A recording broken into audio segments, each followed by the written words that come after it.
video is inspired by an essay that I wrote for Planted, a free newsletter started by my colleague Ben at the YouTube channel Sisyphus55. This newsletter is all about community action, activism, and bringing our politics into the real world. Radical hope in the face of systemic horrors 2024, baby! In the past years, I've struggled a lot to make and maintain friendships due to many things, including redacted mental health condition and raging social media addiction and the fact that I've moved a lot between countries and also, a literal freaking pandemic. But today, I'm doing fine. Or at least definitely better than I was doing in 2021 or in 2019 for that matter. And judging by how many think pieces are being produced on the topic of loneliness, I have a feeling that a lot of you are doing fine also. So here's the internet addict guide to making and maintaining friendships. Number 1. Pick one of the hobbies that you have or something that you always wanted to try and search that hobby plus the name of the city where you live, or if you live in the middle of nowhere, the closest city, plus the word group or meetup or event. And if you're completely out of ideas, here's a few suggestions. Rock climbing, dancing, going to the gym, running, volunteering, learning a new language, acting, singing in a choir, joining a political organization, joining a book club, going to a chess organization, learning to code, joining LGBT meetups, joining autistic meetups, joining a D&D campaign, which is arguably just LGBT autistic meetings, starting a sewing class, checking out a BDSM event. If you're interested in this, search for TNG if you're under 35 and for Munch if you're over 35. And last but not least, going to church. Bonus points if it's right before the BDSM event. I advise to prioritize groups that are within your age range, that are cheap, that are sober or at least not centered around alcohol, that are close to where you live, and that meet at least once a week. But also, don't be picky, honestly. Number 2, psychology has a concept called attunement, which basically means the act of caring for each other. I am gonna be attuned to you if I can, to an extent of course, anticipate your needs and care for them, and vice versa, you're gonna be attuned to me if you know what I need and you behave accordingly. Attunement is very much built over time, usually through a bunch of tiny quote-unquote mistakes, so to speak. Mistakes that need to be apologized for and hopefully corrected. Oh fuck, I forgot you're allergic to tomatoes, you told me, I'm so sorry, I'm gonna make you something on the side right away. I love the concept of attunement because in my opinion, it captures what it means to build a relationship with somebody, be that platonic, sexual, parental, romantic, whatever. Getting closer to someone, in my opinion at least, means learning how to care for them and teaching them how to care for me. Attunement, very importantly, takes a lot of time, a lot of vulnerability, a lot of trial and error, and therefore a lot of patience. Maybe you'll be lucky and find your people right away, but realistically speaking, it's gonna take quite a lot of time before you find people that actually understand you. So try to go to at least 5 to 10 events before you decide that something is categorically not for you. Number 3, actually no, I'm still on this attunement thing.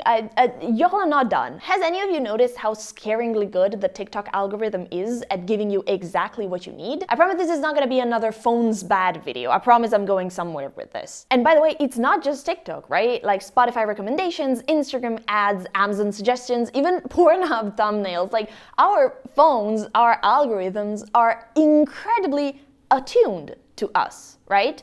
They know what we want and behave accordingly. Except for when I get clips of Destin debating the manosphere, that is very much not what I need. Our media diet has become so hyper-specific to us that we are now used to the experience of not having to say a word, maybe even not being aware ourselves of what we want, and still getting an extremely personalized and accurate reading of our needs, at least the most superficial ones of those needs. I do enjoy my custom-made reality. It is soothing, it is fun, it does make me laugh, but I was also smacked in the face with how much it was holding me back as soon as I was coming out of the year of lockdown. I felt incompetent in 2021, to be completely honest. I felt like I didn't know how to read body language or make eye contact anymore. But one thing that it took me a while to realize is that I also found myself being frustrated with the process of having to explain my needs to others, having to wait for them to pick up hints, if that can make any sense. I guess I kind of wanted to drop the most generic hints, maybe not even be completely aware myself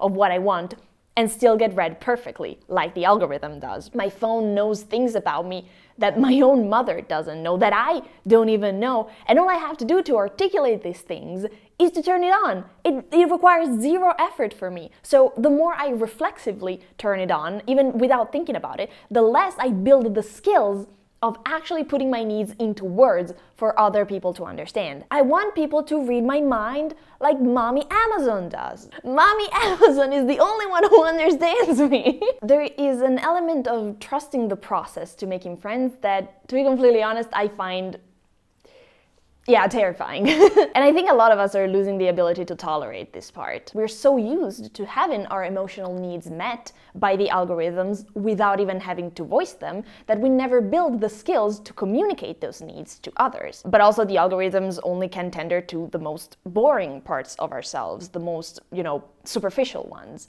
And if we can't understand and communicate what kind of memes makes us laugh and what kind of music we want, how are we ever expected to figure out what it means for us to be loved or what we want from our lives? There's a part of me that wants to only be surrounded by people who completely and instantly get me, who almost feel like they can read my mind. There's a tiny part of my brain that wants that. And I think it's really important to remind myself that this is completely unrealistic. By the way, I'm not suggesting that marginalized folks put up with bigotry or with microaggressions. I'm just reminding to you, but mostly to myself, that my tolerance for social awkwardness and anxiety is a lot higher than I think, and more importantly, it is trainable, it is flexible. I have a feeling that I'm not the only one with this problem. For example, a lot of men who decide to give up pornography cite as a reason for their choice the fact that porn was giving them stimuli that were perfectly tailored to their fantasies. And after a while, a lot of them say that reality started to feel dull and quote-unquote not enough. My colleague Noah Samson also made a very wise video about social anxiety a few months ago where he was reflecting on the fact that, at least for him, staying inside and watching YouTube may contribute to his social anxiety. Who's making bread, loaf of baby? We could do this in post, please. We pick her up and go... My mouth is so wet. Sorry. Milky and wet. Meow. But if you're someone who deals with social anxiety, I feel like the accessibility of online communities can create this dynamic where if you're feeling reclusive, someone might invite you out and then you just don't feel like going, so you make up an excuse to not have to go, and then you stay home, and it's a little more comfortable, but you have people on the internet that you can talk to there. Send that text to that friend you haven't talked to in a while, they still love you. Most efficient and to the point leftist self-help creator on the internet. Okay, bye. And also Instagram is filled with memes about wanting to show pictures from the internet to your therapist instead of actually having to articulate your feelings, right? My phone contains the entirety of human knowledge, the worst of which is selected and injected directly into my prefrontal cortex before I've even had a chance to get coffee. So, it's worth asking, why do I find this relaxing? Why do I reflexively reach for this box of doom when I'm feeling socially anxious at parties?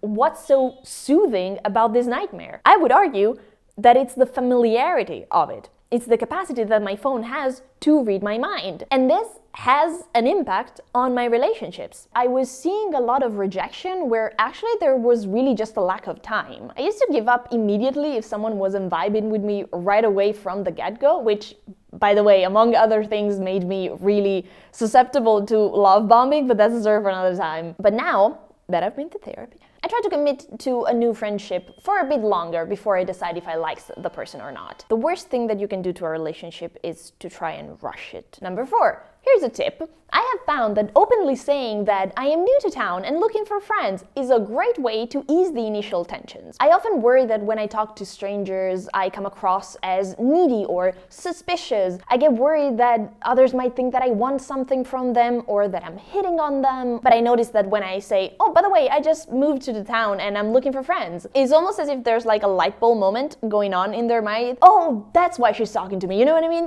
You get what I mean. So I kind of make it a point to talk to people that look interesting and friendly in like my local coffee shop or in my local library. I usually start with a compliment. If they're wearing like a cool jacket, I'll say it, and then I'll be like, hey, by the way, I just moved to the town. Where do people go to meet each other? And by the way, if you've lived all of your life in the same place, I think you could get away with saying, I just moved to this part of town. Don't worry, I will not tell. There's kind of a catch-22 when making friends where we could change the things that make it harder to make friends and find community if we were able to organize politically against them. But organizing politically against them require that we already have friends and community, right? Like it's a snake eating its own ass. But this makes me very angry and very frustrated. I think our generation has been really left behind by the politics of our time. In Italy in particular, we have the problem that young people, and by the way, by young I mean below 40, young people, even when you define them like that, are a small minority of the population, which means that they don't have the numbers to sway elections, which means that politicians don't have an incentive to protect their interests. So it becomes a vicious cycle. We have to find each other. We have no other choice. We have to, make friends and create relationships, create community, and eventually organize and hopefully make it a little bit easier for the people who will come to make friends and find community. The only thing we have is each other. Number 5. Can we talk about how much social anxiety sucks ass and I hate it so much? This is kind of embarrassing to admit, but after the pandemic, I had to basically reteach myself how to socialize. And it was much harder than I thought it was gonna be. The last 3 years have really humbled me, to be completely honest. I was constantly reminded that socializing is a skill, and a complex one at that, like getting and interpreting feedback from other people, asking difficult and intimate questions, reading the room, apologize for getting something wrong, catching hints, memorizing things about people, remembering details of their lives. These are all skills, and I'm not good at them. These are all abilities, that need to be constantly practiced, otherwise they shrink. Agoraphobia is a very difficult thing to empathize with for those who haven't been through it. But if you'll listen to me, here's my best attempt at explaining how it feels. You know those underwater levels in video games where you have the oxygen bar slowly but steadily deplete as you swim? That's what it felt like to leave the house during 2020 and 2021 for me. It felt like I had a limited amount of autonomy, and once that autonomy ran out, it felt quite literally impossible to breathe. Once 2022 rolled around, it became clear to me that the world just straight up expected me to carry on like nothing had happened. Pretend the economy has recovered, pretend the job market is fine, pretend you didn't question your whole identity, pretend that all of your relatives are still alive and not dealing with any consequence or trauma or anything like that, pretend that you're not going through grief for losing the entirety of your mid-20s, pretend basically that everything is fine. Why aren't you fine? Just, get back to work. And I had to dig myself out of the hole because nobody was coming to save me, and retrain a semblance of social skills. I had to give myself, do I want to say this on camera? Yeah, whatever. I gave myself little challenges, things like, I will go buy myself ice cream today, and I will tell the cashier that I like her nail polish. And on a couple of times I was standing before the door, inside, in front of my door to get outside, and just working out the courage to open the door and do this 5-minute social interaction. It was rough. Social anxiety is really serious. People don't take it seriously because it's just just talk to people. But no, it's a serious thing, But I'm really glad I did it. And also, I like to think that the cashier appreciated it too, Eventually, I worked up the courage to go to an event and stay for 5 minutes.